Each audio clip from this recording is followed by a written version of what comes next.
Durval Aires Filho, eu ocupo a cadeira número 40, que foi ocupada pelo poeta Arthur Eduardo Benevides, o último ocupante. Quem foi agora? Um grande poeta, poeta nascido em Pacatuba, professor emérito da Universidade Federal do Ceará, não é, do Departamento de Letras e Literatura. Foi uma pessoa muito importante para a nossa cultura, não é? Arthur Eduardo Benevides é uma lenda, é um símbolo, dentro da poesia. Na verdade, tudo começa com a própria profissão do meu pai, que era jornalista. Então ele chegava com muitos livros, muitos jornais, muitos suplementos literários, não é? Então era a nossa brincadeira, a nossa festa, justamente os livros. Na época, nos anos 60, quando começou a imprensa a se modificar, não é?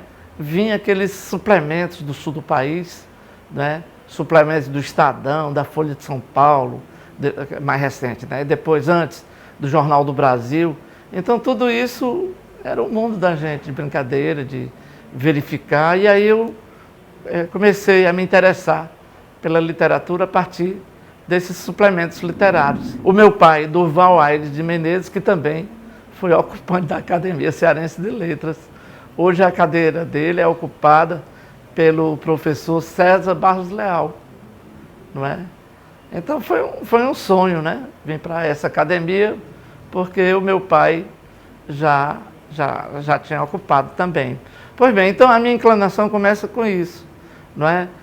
Na época também, eu posso até me classificar como um filho da literatura e da televisão, porque também surgia como novidade nos anos 60 a televisão, não é?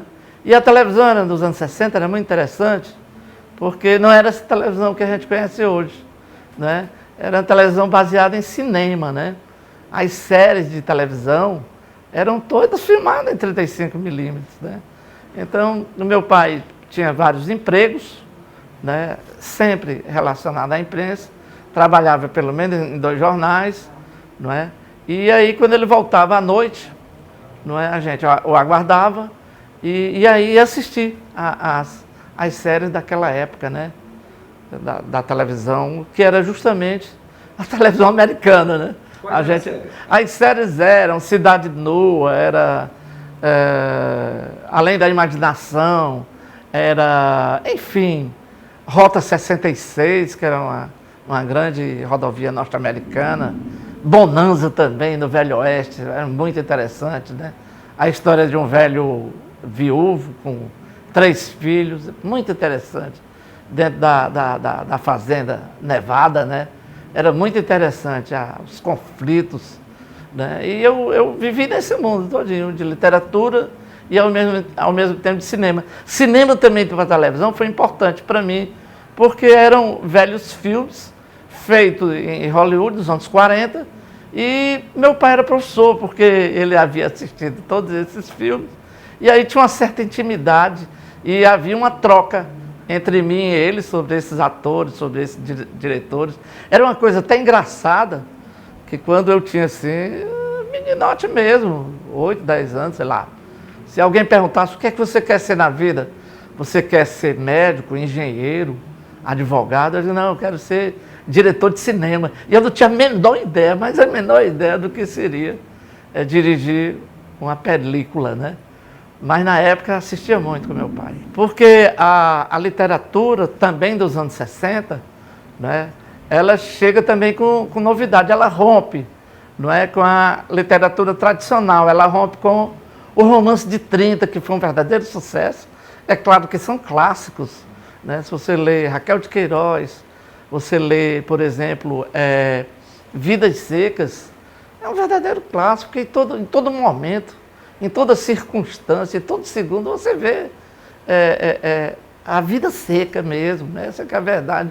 O título profundamente adequado ao romance, não é? Então, mas aí, com o cinema, não é? Que influenciou muito, eu fui muito influenciado, e toda a minha geração, muda também a linguagem. A narrativa não consegue ser mais uma narrativa linear. Ela começa a colocarem os escritores mais novos flashes, né, retorno de imagem, que eles chamam depois, os estudiosos, discurso direto livre. Né? Vez por outra você está lendo aqui uma coisa e vê uma imagem de um outro contexto. Né? É evidente que já havia, e isso foi muito interessante anotar, né? Já havia o romance psicológico, principalmente aquele inaugurado por Machado de Assis, né? O psicológico. Mas eu estou falando a narrativa. Os meios da narrativa, eles começam a mudar a partir dos anos 60. Mudar tudo mesmo. Né? A começar com um romance chamado Som e Fúria, né? Porque, na verdade, nem era bem o cinema. Na verdade, porque o personagem era um louco. Então, ele quebrava a narrativa. Né? E aí veio também o cinema, uma influência muito grande do cinema. E os grandes escritores, inclusive meu pai, tinha uma influência também na escrita, na narrativa. O cinema estava esquivo e presente. Nos anos 80, eu tinha terminado Direito e depois eu fui fazer uma outra faculdade, ociosidade mesmo. Não é? E aí eu comecei a escrever. Eu também, como meu pai era jornalista, eu também tive influência dessa profissão. Eu queria ser jornalista, mas ele me orientou, olha, faça direito, que você pode também ser jornalista. Que de fato fui. Eu trabalhei no jornal O Povo, não é? Mas como freelance, não é? Então a literatura ela entra num concurso que houve lá pelos anos 80, em que era presidido a comissão julgadora pelo escritor Ayrton Monte. Então ele selecionou vários contistas daquela época, né?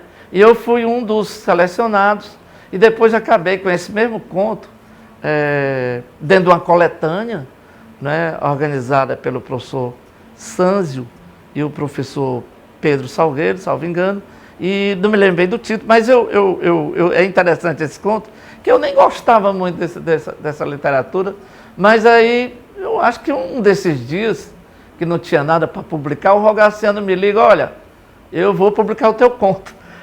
Eu não sei se ele tirou da coletânea da própria revista, dos vencedores do concurso. O fato é que eu entrei na literatura por esse intermédio desse conto. Depois eu passei no concurso, fui ser magistrado, e aí eu escolhi o interior. Eu mesmo escolhi para ir para o extremo sul. E muita gente diz, rapaz, mas tu teve uma classificação tão boa no concurso, por que tu não escolhe uma comarca mais próxima de Fortaleza? Eu digo, não, eu vou atrás das minhas origens, porque o meu pai era do Cariri, o meu pai era de Juazeiro do Norte.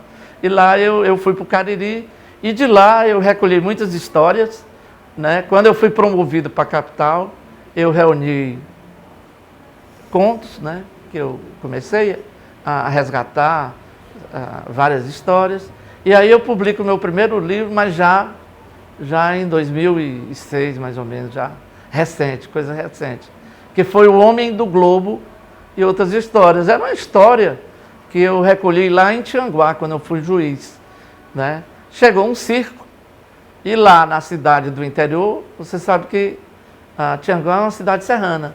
Havia lá um moleque que fazia todo tipo de malabarismo, ou de outras esquisitices lá na serra e tal. E eu sei que ele acaba sendo incorporado a um circo. Né? E aí eu começo a tentar ver como é o DNA de um grande artista circense. E ali ele foi humilhado dentro da cidade, porque ele não é que ele furta, né? Na verdade ele furta, mas é furto de uso. É aquilo que você não é criminalizado. Né? Se você furta determinado objeto e devolve, nas mesmas circunstâncias que você levou, né? Você pega um carro, dá uma volta no carro e devolve com a gasolina, tudo, ele chama furto de uso. Né? Como não está previsto no Código Penal brasileiro, então não tem uma pena, né?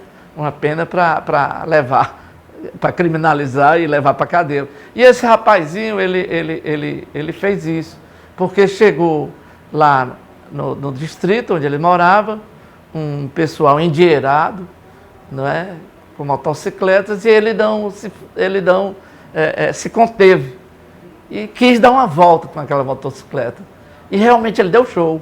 Mas aí era um crime, porque a moto não era dele e ele não tinha intimidade com a rapaziada.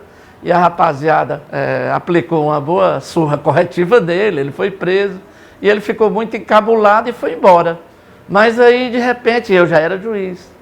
A cidade é invadida por um cerco internacional e lá a cidade não tinha peso para receber esse show desse circo. Era um circo avantajado, prestigiado mesmo. Mas aí é porque o melhor do circo, que era o Homem do Globo, né? Era justamente esse molequezinho que saiu lá de Tianguá, né? Ele veio se vingar. Ele veio se vingar, olha, vocês me expulsaram aqui da cidade, mas eu volto por cima. Inclusive o conto, ele tem o final, é exatamente isso, quando ele costura a última volta, eu começo a terminar e começo a tentar congelar como se eu pudesse como fotografia, mas ele voltando por cima. Né? É o milagre da literatura. Eu já tinha publicado alguns contos, espaços, em suplementos literários. Na verdade, eu exercia a crítica literária aqui no Ceará, exatamente nos anos 80, né? Muitas publicações e suplementos. Eu fui escolhido aqui no Nordeste para ser um dos jurados do Prêmio Goethe de Literatura, não é? Que era um certame que escolhia os melhores escritores brasileiros para uma feira em Frankfurt. E foi muito interessante essa experiência, não é? Porque eu comecei a estreitar muitas amizades boas, como José Louzeiro, que era um escritor na época, não é? Também envolvido com cinema, não é? O José Rubens Fonseca se tornou meu amigo. Eu acho que nem está aqui não, o José Rubens já foi. O Lemins, o poeta Lemins, foi interessante, porque ele era muito engraçado e ele tinha assim, além de uma liderança muito grande dentro da literatura, ele tinha assim, um carisma, né? Fiquei muito amigo do Lemins, não é? Porque eu era, nessa época, vocês imaginem, sair do Ceará e ir para uma capital, mas uma capital mesmo literária. Eu morava numa periferia literária, então é bem diferente. E foi uma experiência espetacular, conheci também artistas, participei da vida boêmia do Rio de Janeiro, né, a ponto de conversar com Chico Buarque na época, lá no Lamas, ou no Amarelinho, ou, enfim. Foi uma experiência muito rica, né? Eu já exerci, então, isso já foi o coroamento do meu trabalho crítico aqui no Ceará, de literatura, né? Escrevia muito. Todo final de semana tinha alguma avaliação de livro. Era uma efervescência muito grande. Fortaleza se inscrevia muito nessa época. E tinha dois grandes suplementos. O suplemento do jornal O Povo, não é? Que antes era o Caderno de Domingo, eu acho que hoje é Vida e Arte, né? Do jornal O Povo. E tinha o suplemento de cultura do Diário do Nordeste. Não é? Entrevistei Belchior no auge, em 1979, amando do seu José Raimundo Costa, porque ele chegou aqui. O Belchior era amigo do meu pai, e era interessante, porque em 1973, mais ou menos, antes de viajar para o sul do país, ele foi lá em casa mostrar as músicas e tal. E é aquela pessoa muito simples, muito humilde, muito talentosa ao mesmo tempo, né? Tudo era muito no Belchior. E aí ele foi e ganhou os festivais, não é? E voltou para o Ceará, já depois da edição e do lançamento do LP Alucinação, que foi um verdadeiro sucesso. Eu praticamente quase furo o disco, de tanto ouvir, eu e o meu irmão, né? Era muito interessante a Alucinação. Em 76. E quando foi em 78, ele voltou para o Ceará e procurou meu pai para que fosse feita uma entrevista com ele. Aí ele disse, não, você vai com o Duval Filho, porque o Duval Filho, ele trabalha também no jornal O Povo. Aí ele falou com o Zé Raimundo Costa, na época, não é? Porque o Zé Raimundo aqui pagava os freelancers, né? Os jornalistas que não eram de carteira assinada, né? Pagava na tesouraria, né? Olha aí. Pois bem, e aí eu entrevistei o Belchior, foi interessante. Não gostei muito da entrevista, porque o Belchior já aparece bem sucedido, e aquela história que o Caetano falou, de que ele andava para cima e para baixo com os magnatas da indústria fonográfica, é verdade. Na entrevista foi entremeada toda hora por um executivo da Warner Brothers, qualquer coisa desse tipo, da gravadora dele mesmo. Eu fiquei muito incomodado com isso. Não era o Belchior que havia saído. Mas depois o Belchior volta a ser o Belchior, que aí já é quando ele desaparece, né? Quando eu chego no extremo sul do Ceará, que vou visitar a minha avó materna, porque o meu avô já tinha feito a viagem há muitos anos, não é? Ela me deu de presente, olha, eu vou lhe dar um presente. Os originais do livro do seu avô. Aí eu disse, vó, eu vou editar. Assim que eu for promovido para a capital, eu vou editar esse livro. Aí eu fiz laboratório, o livro era todo manuscrito. E era interessante, só que chegou um pouco atrasado. Eu achei que foi muito bom a edição, ficou muito boa. A capa do Sérgio Lima, né? Magnífica capa, não é? Ficou muito interessante, só que chega atrasado, porque a maioria das informações contidas no livro, o meu avô, que era muito generoso, já havia dado aos pesquisadores, a ponto de a orelha do livro ser uma carta do próprio Ralph Della Cava, da Universidade de Colômbia, né? Mandou uma carta e eu pedi permissão a ele deixou publicar, que serve de orelha do livro. É um livro sobre Juazeiro, o livro está inclusive aí, né? A gente vai mostrar, né? Essa é a minha experiência como editor, né? Porque me deu muito trabalho em passar para o Word, né? Passar pelo meio digital, esses originais. Ao mesmo tempo, eu fiz muito laboratório. Uma frase do meu avô, aí eu tinha que pesquisar se realmente está com coerência, ou está longe, ou está perto, ou, enfim, né? Mas como também, exatamente pelo fato dele ter sido generoso e granjeado a outros pesquisadores, eu encontrei ele mesmo na pena de outros estudiosos, né?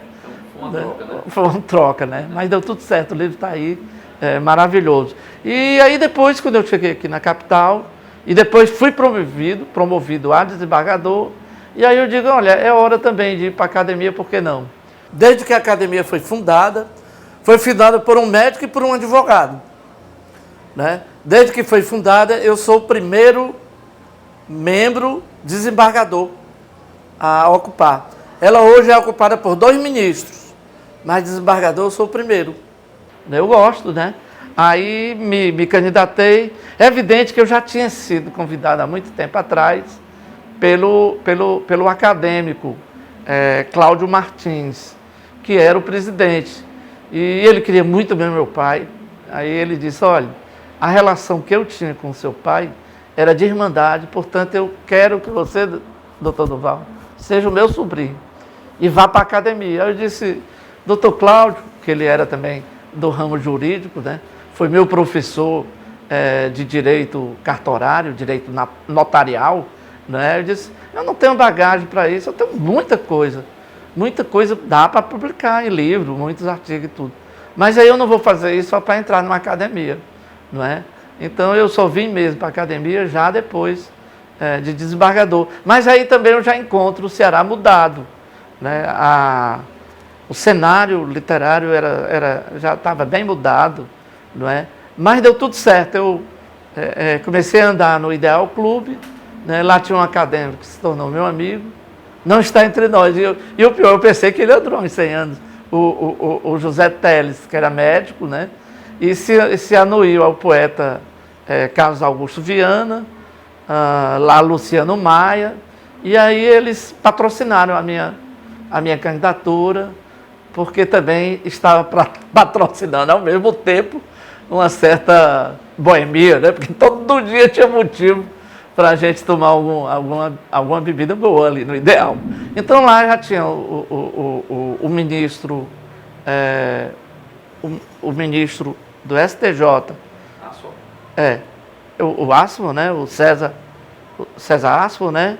E o ministro Napoleão Nunes Maia, que por acaso é irmão de 2 integrantes lá da academia. É irmão do Luciano Maia, a quem eu tenho uma amizade há mais de 40 anos, muitos anos, né?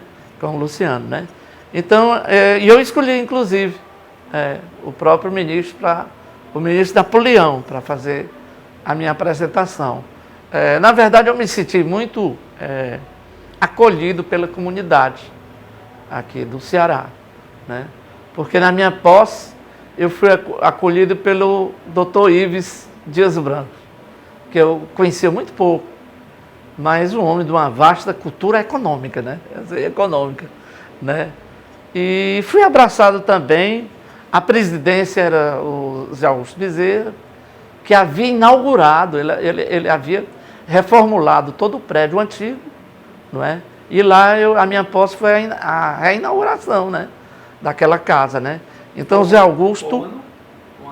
Eu acho que está 6 anos para trás, não? Acho que foi bem. O Zé Augusto era o presidente e o governador, que estava começando, foi também me abraçar. O Camilo, né? Era o governador, ainda é, né? Ainda é o governador, no primeiro mandato, né? De modo que eu senti muito agasalhado dentro daquela academia, pelos outros acadêmicos, né? Foi muito interessante, eu me sinto muito bem. Então a academia é isso, ela na verdade, ela resgata, ela restaura, ela trabalha a memória, não é? Daqueles vultos e daqueles que trabalharam e daqueles que atualmente trabalham a cultura de alguma forma, todos a seu modo. Os integrantes são excelentes, cada qual dentro da sua esfera em que escolheu, em que se creditou a fazer vida e a ter existência, né? Não é? Então eu gosto muito da Academia Cearense de Letras, me sinto muito, todos os integrantes. Hoje tem um número avantajado, e isso é bom que seja assim, de mulheres, né? As mulheres, não é? Muito boa academia hoje, muito atuante, não é? E de modo que eu estou muito feliz em pertencer aos quadros dessa academia. O recado que eu dou, finalmente, é que realmente se dediquem a estudar, não só a literatura, qualquer tipo de arte. Se ocupe com isso, que é um negócio de muito retorno, mas é de muito retorno mesmo, porque realmente você vai brilhar e você nem vai saber. Ainda tem mais isso, né? Você não vai saber porque não é uma coisa adredemente preparada, é uma coisa que vai nascer do seu coração, não é? Então você vai ser muito ajudado, né? Talvez, né, pelos arquétipos, né, dos grandes escritores, dos grandes bustos. Eu só sei que é uma coisa muito boa, me dá muito prazer. Eu gosto muito de ler, gosto muito de escrever, né? Mas desde sempre, não é de hoje não, desde jovem mesmo. E eu fiz uma pesquisa dos jornais, de todos os navios que afundaram, e no final eu digo o seguinte: olha, quem for da terra, que permaneça firme, porque o mar só respeita mesmo os deuses. Então eu queria agradecer finalmente a você, Roberto Bonfim, pela iniciativa, parabenizar ao presidente da academia, o Dr. Lúcio Alcântara, que eu sei que em primeira água ele se anuiu a esse projeto muito bom, não é? De modo que, e também a Nélida, porque ela cedeu esse cenário que eu acho interessante, né? Que aqui é um brechó, é também um restaurante, tem música, não é? E esse ambiente misterioso e cheio de fantasma é onde eu escolhi para dar essa entrevista.